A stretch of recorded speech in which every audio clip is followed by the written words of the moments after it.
அனைவருக்கும் வணக்கம். நாம இன்னைக்கு இந்த வீடியோல என்ன பார்க்க போறோம் அப்படின்னா, கிர்ச்சாஃப் லா பத்தி தான் பார்க்க போறோம். கிர்ச்சாஃப் லா வந்துட்டு ஈஸியா நியூமெரிக்கல் சால்வ் பண்றதுக்கும் யூஸ் ஆகும். நம்ம மாங்குன்னு படிச்சாலும் இதுல லாஜிக் மட்டும் கரெக்டா ஞாபகம் வச்சுக்கிட்டோம் அப்படின்னா ஈஸியா மார்க் ஸ்கோர் பண்ண வேண்டாம். இதுல எதுல இருக்கு அப்படின்னா சிபிஎஸ்சில மெட்ரிக்லயும் கிளாஸ் 12 பிசிக்ஸ்ல கரண்ட் எலக்ட்ரிசிட்டி அப்படிங்கிற ஒரு சாப்டர்ல இருக்கு. ப்ளஸ் அதே இன்ஜினியரிங் போனோம் அப்படின்னா இசியிலும் இருக்கு, ட்ரிபிள் மேஜர்லயும் இருக்கு. அந்த கிர்ச்சாஃப் லா எதுக்கு அப்படின்னா ஒரு சர்க்கியூட்ல என்ன கரண்ட் போகுது அப்படின்ற மெஷர் பண்றதுக்கு இந்த லா வந்து யூஸ் பண்றாங்க. இதுக்கு டிட்டர்மைனிங் தி கரண்ட். இதுல கிர்ச்சாஃப் லா போறதுக்கு முன்னாடி நமக்கு பேசிக்கா ஒரு 3 காம்போனன்ட் பத்தி தெரியணும். என்ன அப்படின்னா ஃபர்ஸ்ட் வந்து லூப் ஆர் மெஷ். லூப்ங்கிறது என்ன அப்படின்னா ஒண்ணும் கிடையாது, பாத். கரண்ட் வந்து எப்படி ஃப்ளோ ஆகுது, எந்த வழியா ஃப்ளோ ஆகுது அப்படிங்கிறது தான் லூப்னு சொல்றாங்க. அது என்னன்னா ப்ராப்பரா எப்படி சொல்லலாம் அப்படின்னா ஒரு closed conducting path. closed conducting path in electric circuit. அதுதான் வந்து என்ன சொல்றாங்கன்னா லூப். இப்போ எப்படி சொல்லலாம் அப்படின்னா இது ஒரு காம்போனன்ட் இருக்கு, இது ஒரு காம்போனன்ட் இருக்கு, இதுல ஒரு காம்போனன்ட் இருக்கு அப்படின்னா சிம்பிள். சப்போஸ் நான் இந்த இடத்துல ஸ்டார்ட் பண்றேன் அப்படின்னா இங்க போயிட்டு இப்படி வரலாம். இது ஒரு லூப். அதே மாதிரி இங்க ஸ்டார்ட் பண்றேன் அப்படின்னா இங்க போயிட்டு இங்க வரலாம். இது வந்து செகண்ட் லூப். அதே மாதிரி இப்படி போயிட்டு வந்தேன் அப்படின்னா இது வந்து தேர்ட் லூப். இதுதான் வந்து லூப்னு சொல்லி சொல்றாங்க. அடுத்து என்ன பண்ணோம் அப்படின்னா ஜங்ஷன் அப்படிங்கிறது தெரியணும். எக்ஸாம்பிளுக்கு ரயில்வே ஜங்ஷன் அப்படின்னா என்ன ஆகும், ஒரு பாயிண்ட்ல நிறைய ட்ரெயின் வந்து மீட் ஆச்சு அப்படின்னா அதுக்கு பேரு ஜங்ஷன் சொல்லி சொல்லுவாங்க. அதே மாதிரிதான் ஒரு பாயிண்ட்ல 2 or more conductors இல்லைன்னா components, 2 or more conductors or components are joined together. அந்த மாதிரி இருந்துச்சுன்னா என்ன சொல்றாங்க அப்படின்னா ஜங்ஷன், அதாவது மீட்டிங் பாயிண்ட். அந்த இடத்துல வந்து ஒரு ஜங்ஷன் இருக்கு அப்படின்னா இதே எடுத்துக்கலாம். இந்த இடத்துல ஒரு மீட்டிங் பாயிண்ட், ஏன்னா இது ஒரு காம்போனன்ட் இருக்கு, இது ஒரு காம்போனன்ட் இருக்கு, இது ஒரு காம்போனன்ட் இருக்கு, மூணும் வந்து ஒரே இடத்துல ஜாயின் ஆகுது. அதே மாதிரி இதுவும் வந்து பாத்தீங்க அப்படின்னா இங்க ஒரு காம்போனன்ட், இங்க ஒரு காம்போனன்ட், இங்க ஒரு காம்போனன்ட், இந்த 3 காம்போனன்ட் மீட் ஆகுது.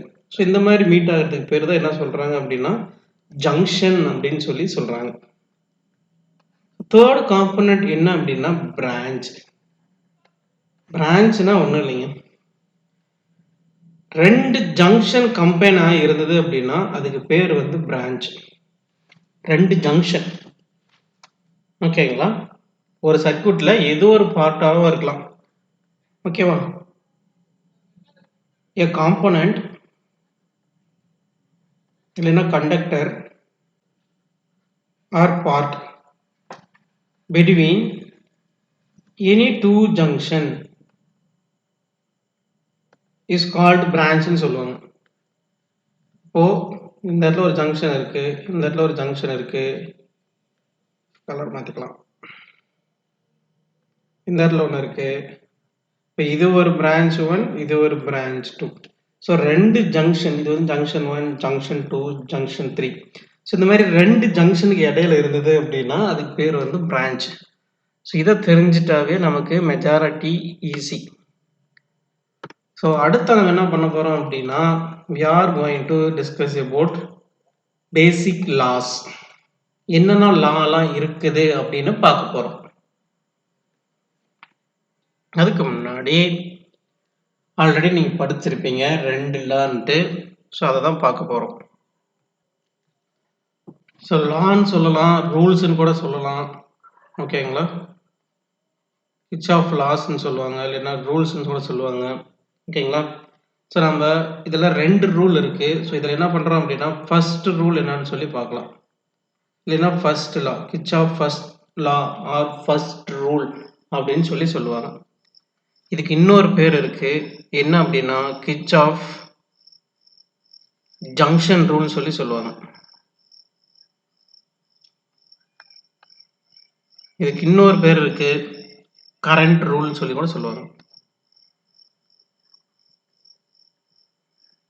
ஸோ 3 பேர் இருக்கு. Kirchhoff first law, Kirchhoff junction rule, that is KCL or KCL அப்படின்னு சொல்லுவாங்க. ஸோ இதில் என்ன சொல்றாங்க அப்படின்னா, சிம்பிள். ஒரு இது வந்து என்னன்னா ஜங்ஷன் பேஸ் பண்ணியிருக்காங்க, அதான் வந்து ஜங்ஷன் ரூல்னு சொல்லி சொல்றாங்க. ஓகேங்களா? அப்போ ஒரு சர்க்கியூட்ல, ஓகேங்களா, எந்த ஒரு ஜங்ஷன் எடுத்துக்கிட்டாலும் சரி, சம் ஆஃப் கரண்ட் வந்து 0வா இருக்கும். புரிஞ்சுதா? அதாவது ஒரு ஜங்ஷன்ல n நம்பர் ஆஃப் கரண்ட் வந்து வருதுன்னு வச்சுக்கோம். இது வந்து I1, இது வந்து I2, இது வந்து I3, இது வந்து I4, இது வந்து I5. எப்படிலாம் இருக்கலாம், இன்கமிங்காக இருக்கலாம், அவுட் கோயிங்காகவும் இருக்கலாம். ஸோ அதை பேஸ் பண்ணி என்ன சொல்கிறாங்க அப்படின்னா, algebraic sum of current in any junction is 0 அப்படின்றாங்க. இல்லை வேற மாதிரி எப்படி எழுதலாம் அப்படின்னா, சம் ஆஃப் இந்த ஜங்ஷனில் உள்ள போகிற கரண்ட்டும் வெளியே வர கரண்ட்டும் சேமாக இருக்கும் அப்படின்னு சொல்லி சொல்கிறாங்க. ஓகேங்களா? அதான் எப்படி சொல்கிறாங்க அப்படின்னா, sum of entering a junction or entering to a junction. ஓகேவா? so entering a junction is equal to sum of leaving, அது வெளியே வருது. ஓகேங்களா? sum of leaving current, ஓகேங்களா, from that junction. அந்த ஜங்ஷன் மட்டும் தான் ஃபோக்கஸ் பண்ணணும். இப்போ நம்ம இந்த எடுத்துக்கிட்டோம் அப்படின்னா, உள்ள போற கரண்ட் எல்லாம் என்னது, I1 இருக்கு, I2 இருக்கு, மீதி எல்லாமே வெளியே வருது. இப்போ சம் ஆஃப் இன்கமிங் அப்படின்னா I1 plus I2 is equal to leaving current பார்த்தீங்க அப்படின்னா I3, I4 plus I5. So இதுதான் என்ன அப்படின்னா கிர்ச்சாஃப் உடைய ஃபர்ஸ்ட் லா. இப்போ நம்ம கிர்ச்சாஃப் உடைய செகண்ட் லா போறோம். ஓகே, இதுலயே ஒரு முக்கியமான ஒரு பாயிண்ட் இருக்கு. இந்த லா வந்து எதை பேஸ் பண்ணி வந்து கிர்ச்சாஃப் வந்து கண்டுபிடிக்கிறாரு அப்படின்னா, இப்போ ஒரு பாயிண்ட்ல நம்ம கரண்ட் வந்து பார்த்தீங்க அப்படின்னா சேம், அதாவது incoming is equal to out going அப்படின்ற மெத்தட்ல இருக்கு. அப்படிங்கிறதுனால நமக்கு ஃபுல் ஆஃப் கரண்ட் பற்றி பேசுறதுனால it obeys law of conservation of charge. நம்ம கன்சர்வேஷன் ஆஃப் சார்ஜ் அப்படிங்கிற கான்செப்டை ஃபர்ஸ்ட் சாப்டர்லேயே படிச்சிருப்போம். ஓகேங்களா? அதாவது என்ன அப்படின்னா, ஒரு பிரான்ச்லயோ இல்லை ஒரு லூப்லயோ கரண்ட் வந்து நமக்கு என்ன தெரியும், I is equal to Q by T, flow of charge per second. So இதுதான் வந்து என்ன சொல்றோம் அப்படின்னா, ஒரு ஜங்ஷன்ல என்ட்ரி ஆகும்போது என்ன செகண்ட்ல அந்த கரண்ட் ஃப்ளோ ஆகுதோ அதே கரண்ட் வந்து லீவிங்லயும் இருக்கணும், டைம் வந்து வேரி ஆகக்கூடாது அப்படிங்கிற கான்செப்ட்னால தான் கன்சர்வேஷன் ஆஃப் சார்ஜ் அப்படிங்கிற ஒரு மைண்ட் செட்ல இந்த லா வந்து ஒபே பண்ணுது அப்படிங்கிறத கிர்ச்சாஃப் லா ப்ரூவ் பண்ணியிருக்கிறார். இப்போ நம்ம செகண்ட் ரூல் போறோம். செகண்ட் ரூலுக்கு இன்னொரு பேர் என்ன அப்படின்னா, கிர்ச்சாஃப் ஃபர்ஸ்ட் எப்படி கரண்ட்னு பார்த்தோமோ அதே மாதிரி இதுக்கு வோல்டேஜ் லா, கேவிஎல்னு சொல்லி சொல்லுவாங்க, கிர்ச்சாஃப் வோல்டேஜ் லா. இதுக்கு இன்னொரு பேர் இருக்கு. முன்னாடி எப்படி வந்து நம்ம ஜங்ஷன் ரூல்னு போனோமோ அதே மாதிரி வோல்டேஜ் வந்து எதுக்கு எடுப்போம் அப்படின்னா லூப் ரூல் சொல்லி சொல்லுவாங்க. ஸோ 3 இருக்கு. ஸோ அதுக்கு எப்படி நம்ம பார்த்தோமோ அதே மாதிரி தான் இங்கே. ஸோ ஜங்ஷனில் கரண்ட் பார்த்தோம். இப்போ எந்த ஒரு காம்போனண்ட்டாக இருந்தாலும் சரி, அது வந்து ஒரு க்ளோஸ்ட் பாத்தா இருந்தது அப்படின்னா நம்ம வந்து அதை வந்து ஒரு லூப்புன்னு எடுத்துக்கிட்டோம். சப்போஸ் நான் இந்த இடத்துல ஸ்டார்ட் பண்ணுறேன் அப்படின்னா என்னுடைய கரண்ட் இப்படி போய் இப்படி பாஸ் ஆகி இப்படி வந்து காம்பவுண்ட் வழியாக போய் இந்த மாதிரி வருது. ஸோ இதுதான் வந்து நான் என்ன பண்ணுறேன் அப்படின்னா லூப்புன்னு எடுத்துக்கிறேன். ஸோ இந்த மாதிரி ஒரு க்ளோஸ்டு லூப்பில் இருந்தது அப்படின்னா அவங்க என்ன சொல்கிறாரு அப்படின்னா ஒரு க்ளோஸ்டு லூப்பில் பொட்டன்ஷியல் வந்து வேரி ஆகும். ஏன்னா ஒவ்வொரு காம்போனண்ட்டுமே வந்து டிஃப்ரெண்ட்டாக வரும். ஓகேங்களா? ஸோ அதோட பேஸ் பண்ணி என்ன சொல்கிறாரு, algebraic sum of all the EMFs. ஓகேங்களா? all the EMFs எந்த ஒரு லூப் எடுத்துட்டாலும் சரி. ஓகேங்களா? ஒரு close லூப்ல algebraic sum of changes in the EMF is equal to 0 அப்படின்னு சொல்றாரு. ஏன்னா ஒவ்வொரு காம்போனண்ட் பொறுத்த வரலும் வோல்டேஜ் வந்து வேரி ஆகும். ஸோ அந்த வோல்டேஜ் எல்லாத்தையும் நம்ம ஆட் பண்ணோம் அப்படின்னா 0 அப்படின்னு சொல்லி சொல்றாரு. ஸோ இதுக்கும் ஒரு ஆல்டர்னேட் டெஃபினேஷன் இருக்கு. Based on Ohm's law V equal to IR. இதை ஞாபகம் வச்சுட்டாவே செகண்ட் ரூலை ஞாபகம் வச்சுக்கலாம். எப்படி அப்படின்னா இங்கே லெஃப்ட் ஹேண்ட் சைடு என்ன இருக்கு, வோல்டேஜ் இருக்கு. ரைட் ஹேண்ட் சைடு என்ன இருக்கு, I into R இருக்கு. இதே தான் எழுத போகிறோம். விங்கிறது என்ன பண்ண போகிறோம் அப்படின்னா EMF, கரெக்டாக voltage. So sum of EMF ஓகேங்களா in any loop, any closed loop, sum of EMF in any closed loop is equal to algebraic sum of. ஓகேங்களா? ஸோ இந்த இடத்துல முக்கியமான வார்த்தை algebraic sum of. algebraic sum of products, that is multiplication, product of okay current and resistance. ரெண்டு resistance இருக்குன்னா இதில் வர current என்ன, இதில் வர கரண்ட் என்ன, ரெண்டையும் மல்டிப்ளை பண்ணி ஆட் பண்ணும். ஸோ அதுதான் வந்து ஓம்ஸ் லா ஞாபகம் வச்சுக்க சொல்கிறது. V equal to IR, sum of potential or sum of EMFs in any closed loop is equal to algebraic sum of product of current into resistance. இதுதான் வந்து rule 2. இப்போ ஜென்ரலாக கிர்ச்சாஃப் லா வந்து எப்படி வந்து சால்வ் பண்ணலாம் அப்படின்னா 3 வே ஆஃப் சால்விங் மெத்தட் இருக்கு. அதாவது கொஸ்டின்ஸ் வந்து 3 வேஸ் பேஸ் பண்ணி வரும். ஃபர்ஸ்ட் 2 லூப் பேஸ் பண்ணி இருக்கும். இந்த 2 லூப்ல பார்த்தீங்க அப்படின்னா KVL மட்டும் அப்ளை பண்ற மாதிரி இருக்கும். இன்னொரு சம் என்ன அப்படின்னா KVL பிளஸ் KCL பேஸ் பண்ணி இருக்கும். ஓகேங்களா? அடுத்து 3 லூப்ஸ் இருக்கும். 3 லூப்ஸ்ல பார்த்தோம் அப்படின்னா 3 ஈக்குவேஷன் கிடைக்கும். அதை ஈஸியாக கம்பேர் பண்ணி கண்டுபிடிக்கணும். ஓகேங்களா?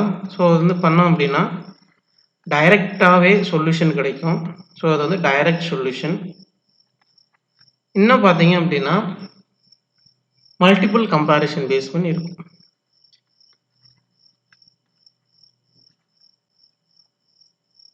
மல்டிபிள் கம்பேரிசன் அப்படின்னா என்னன்னா இப்போ 3 லூப் அப்படின்னா நமக்கு 3 ஈக்குவேஷன் கிடைக்கும்.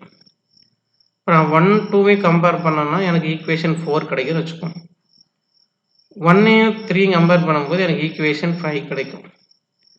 அடுத்து நான் இதை ரெண்டையும் கம்பேர் பண்ணால் மட்டும்தான் எனக்கு வந்து சொல்யூஷன் கிடைக்கும். ஸோ இதுதான் வந்துட்டு மல்டிபிள் கம்பேரிஷன். ஸோ இதெல்லாம் வந்துட்டு we'll discuss. ஸோ இதுதான் வந்து கிர்ச்சாஃப் லாவுடைய பேசிக். ஸோ நம்ம ஃபர்ஸ்ட் ஒரு சிம்பிளான ஒரு நியூமெரிக்கல் போகலாம். Based on 2 loop.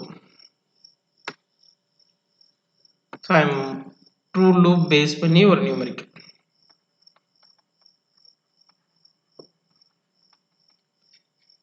இதுக்கு ஒரு சின்ன ஒரு டயக்ராம் நம்மள எடுத்துக்கலாம். ஸோ இந்த லூப் போகிறதுக்கு முன்னாடி நமக்கு ஒரு பேசிக் இன்ஃபர்மேஷன் தெரியணும். ஸோ அந்த பேசிக் இன்ஃபர்மேஷன் என்ன அப்படின்னா சைன் கன்வென்ஷன்.